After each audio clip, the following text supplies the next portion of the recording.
Hello மக்களே! நேத்து ராணவ் அவர்கள் எவிக்ட் ஆயி வெளிய போகும்போது, ஒரு முக்கியமான ஒரு விஷயத்த போட்டு உடைச்சிட்டு போயிருப்பாப்புல. உண்மையா அவரு சொன்னதுக்கு அப்புறம் தான் எனக்கு வந்து தோணுது, அப்படி ஒரு வேள நடக்குமோ? பிக் பாஸ் சீசன் 8ல. ஏன்னா, நம்ம நெனச்சு பார்க்காத நெறைய விஷயங்கள் வந்து பார்த்தீங்கன்னா, வீட்டுக்குள்ள வந்து நடந்துட்டுருக்கு. ஸோ, அதனால வந்து ராணவ் அவர்கள் சொன்ன டைட்டில் வின்னர்லயும் ஏகப்பட்ட மாற்றங்கள் வருமோ? அப்படிங்கிற மாரி வந்து தோணுது. அப்படி பார்த்தா முத்துக்குமரன் டைட்டில் வின்னர் ஆக மாட்டாரோ? அப்ப அவரு ஆகலன்னா, வேற யார் ஆகுவாங்க? நம்மளுடைய ராணவ் அவர்கள் என்ன சீக்ரெட்ட வந்து சொல்லிட்டு போனாங்க அப்படிங்கிறத பத்தி இந்த வீடியோல முழுசா பார்க்கலாம். ஸோ இந்த வீடியோக்கு போறதுக்கு முன்னாடி நம்மளோட சேனலை சப்ஸ்கிரைப் பண்ணாதவங்க சப்ஸ்கிரைப் பண்ணி வச்சுக்கோங்க. பக்கத்துல ஒரு பெல் ஐகான் இருக்கும். அதையும் பிரஸ் பண்ணி ஆல்ல போட்டுக்கோங்க.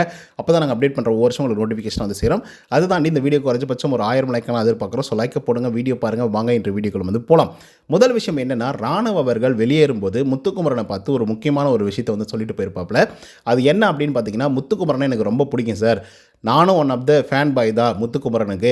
வெளியிலேருந்து பயங்கரமாக நான் சப்போர்ட் பண்ணுவேன் அவனுக்கு. அது தாண்டி நான் வந்து இந்த பிக் பாஸ் வீட்டுக்குள்ளே வர்றதுக்கு முன்னாடி நான் முத்துக்குமரனுடைய ஃபேன் தான் அப்படின்னு சொல்லி பயங்கரமாக ப்ரைஸ் பண்ணிட்டு வந்து போயிருப்பாப்புல நம்மளுடைய ராணவ் அவர்கள். ஸோ இப்படி வந்து சொல்லிட்டு போகும்போது எல்லாருக்குமே பயங்கர மகிழ்ச்சியாக இருந்தது. என்னதான் வந்து முத்துக்குமரன் அந்த அளவுக்கு வந்து ரோஸ் செய்யப்பட்டிருந்தாலும், நம்ம ராணவ் அவர்கள் இப்படி ஒரு வார்த்தையை சொல்லிட்டு போனார்ப்பா அப்படின்னு சொல்லி மனசை தேர்த்துக்கிட்டு இருந்தாங்கன்னு வச்சுக்கோங்களேன் முத்துக்குமரனுடைய ஃபேன்ஸ் எல்லாம். இன்னொரு பக்கம் ஒரு புளியை கரைக்கிற மாதிரி ஒரு முக்கியமான ஒரு விஷயத்தை வந்து சொல்லிட்டு போயிட்டாப்புல. அது என்ன அப்படின்னு பார்த்தீங்கன்னா, ரயான் இதான் டைட்டில் வின்னர் பார்த்துடுறா, ஏன்னா ஏஆர்எம் கான்செப்ட்ரா, கண்டிப்பாக அடிப்ப பாரு நீ அப்படின்னு சொல்லிட்டு ராணுவ சொல்கிறாப்புல. என்னடா ராணுவ என்ன இப்படி சொல்லிட்டு போயிட்டாப்புல, அப்போ வந்து முத்துக்குமரன் வந்து டைட்டில் வின்னர் இல்லையா, ரயான் தான் டைட்டில் வின்னரா அப்படின்னு சொல்லி பல பேர் கேள்வி வந்து எழுப்பிட்டு இருக்காங்க. அண்ட் அவர் சொன்ன ஏஆர்எம் கான்செப்ட் ஆல்ரெடி எல்லாருக்குமே தெரிஞ்ச ஒரு விஷயம் தான். இருந்தாலும் ஒரு தடவை நான் எக்ஸ்ப்ளனேஷன் வந்து கொடுக்குறேன், ஒருவேளை உங்களுக்கு தெரியல அப்படின்னா. ஏஆர்எம் அப்படின்ற கான்செப்டை வந்து எப்பயுமே பிக் பாஸ் அவர்கள் வந்து கிளியராக வந்து பண்ணிட்டு வந்துட்டு இருப்பாங்க அவங்களோட டீம். ராணவ் சொன்ன கான்செப்ட் என்ன அப்படின்னு பார்த்தீங்கன்னா, முதல் சீசனில் ஆரவ் அப்படின்றவர் வந்து வின் பண்ணியிருப்பாப்புல. ஏ அப்படின்ற ஸ்பெல்லில் வந்து ஸ்டார்ட் ஆகும். அதுக்கப்புறம் பார்த்தீங்கன்னா ரித்விகா செகண்ட் சீசன் ஆரில் வந்து ஸ்டார்ட் ஆகும். அதுக்கடுத்து மூன்றாவது சீசனில் முகேன் எம். ஓகேங்களா? So ARM.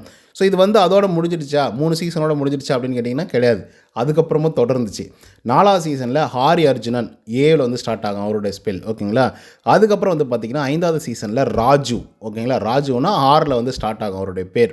ஸோ ஏஆர் வந்துடுச்சு. அப்போ எம் அப்படின்னு சொல்லி வரும்போது 6வது சீசனில் முகமது அசீம் அப்படின்றவர் வின் பண்ணியிருப்பாப்புல. ஸோ அவர் வந்து எம்மில் வந்து ஸ்டார்ட் ஆகும்.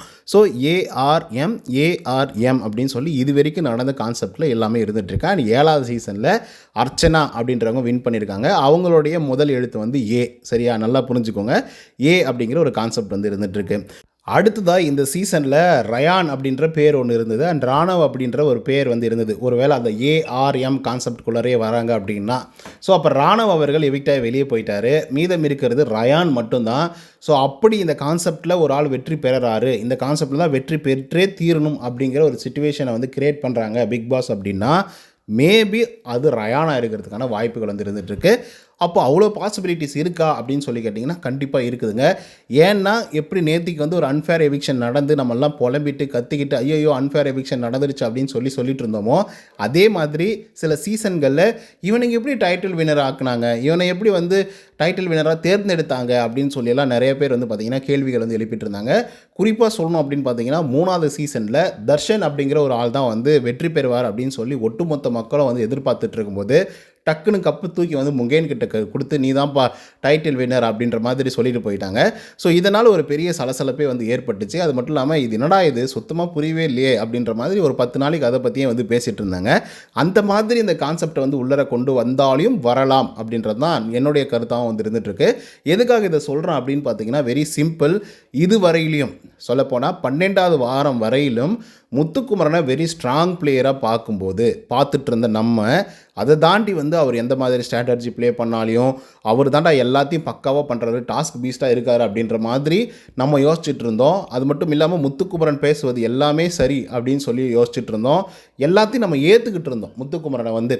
ஆனால் முத்துக்குமரன் பண்ணுறதெல்லாம் தவறு, அவர் வந்து டாஸ்க் பீஸ்டெல்லாம் கிடையாது, அவனை அடித்து ஒழிக்கிறதுக்கு ஒருத்தன் வந்துட்டான்டா அப்படின்னு சொல்லி ரயான் அவர்களை லாஸ்ட் வீக்கில் வேறு லெவலில் பூஸ்டப் வந்து பண்ணாங்க. அஃப்கோர்ஸ் ரயான் கிட்ட அந்த பொட்டன்ஷியல் வந்து இருக்குதான். பட் எல்லாமே நெகட்டிவ். எல்லாமே நெகட்டிவா வந்து இருக்கிறதுக்கான காரணங்கள் என்னவா இருக்கு? குறிப்பா வந்து முத்துவுக்கு அகைன்ஸ்ட்டா இருக்கிறதுக்கான காரணங்கள் அப்படின்னு சொல்லி ஒண்ணு இருக்குது இல்லையா? ஸோ அத வச்சு தான் வந்து பார்த்தீங்கன்னா, இந்த கேமே நகருதோ அப்படிங்கிற மாரி வந்து தோணுது.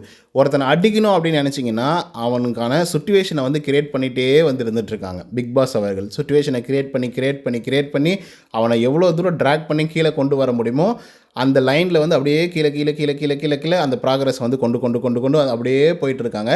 சொல்லப்போனா வந்து முத்துக்குமரன் மேல அவ்வளோ தூரம் வந்து வன்மத்த வந்து கொட்டுறவங்களும் வந்து இருக்காங்க லாஸ்ட் வீக்ல.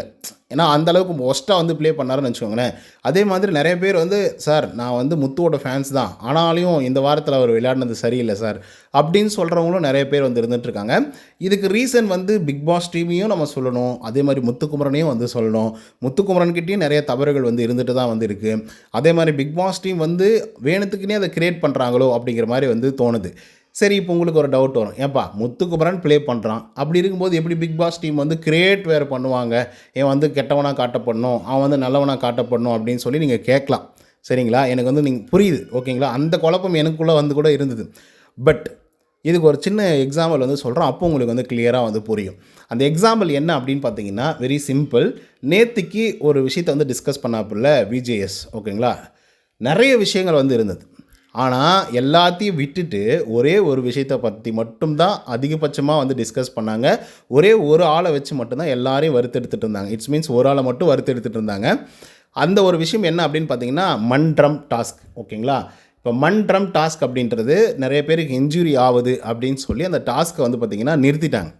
பாதியிலே வந்து நிறுத்திட்டாங்க. நல்லா புரிஞ்சுக்கோங்க. பாதியில் நிறுத்தின ஒரு டாஸ்க்கை அவ்வளோ தூரம் விவரிக்க வேண்டிய அவசியமே இல்லை.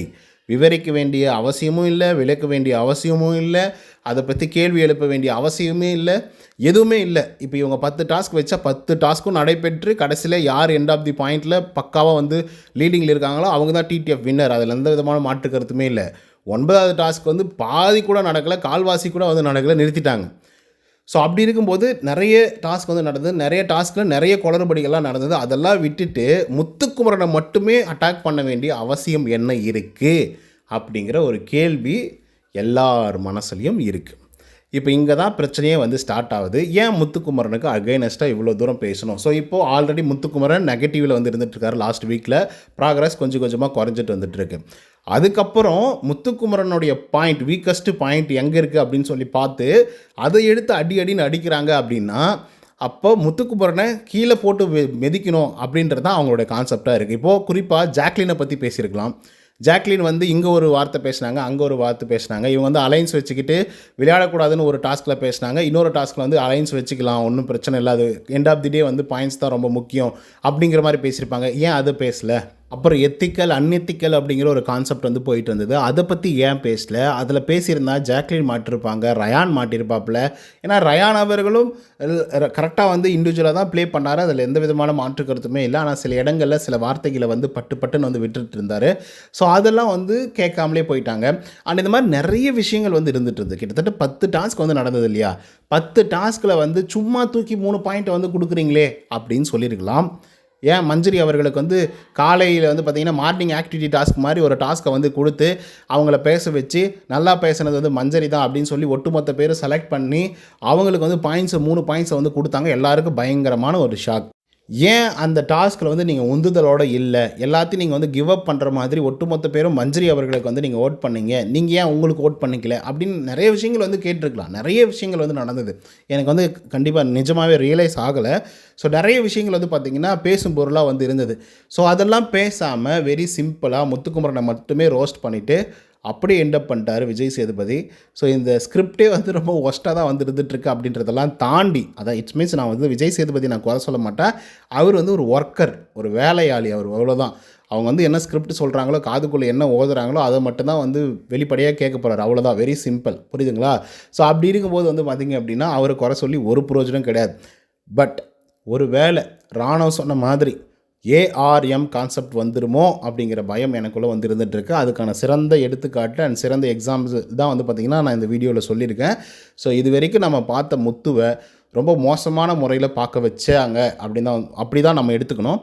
அண்ட் இன்னொன்று என்னென்னா, இது வரைக்கும் ஒன்றுமே இல்லாத ரயான் இப்போ திடீர்னு பார்த்தா பொங்கி எழுறான், வேறு லெவலில் வந்து பர்ஃபார்மன்ஸ் பண்ணுறான், பயங்கரமாக டாஸ்க் பீஸ்ட்டாக வந்து இருந்துகிட்ருக்கான். ஏன் எதுக்கு அப்படிங்கிறது புரியல. திடீர்னு ஆதரவுகள் எங்கெங்கிருந்தோ வந்து வந்துட்டுருக்கு.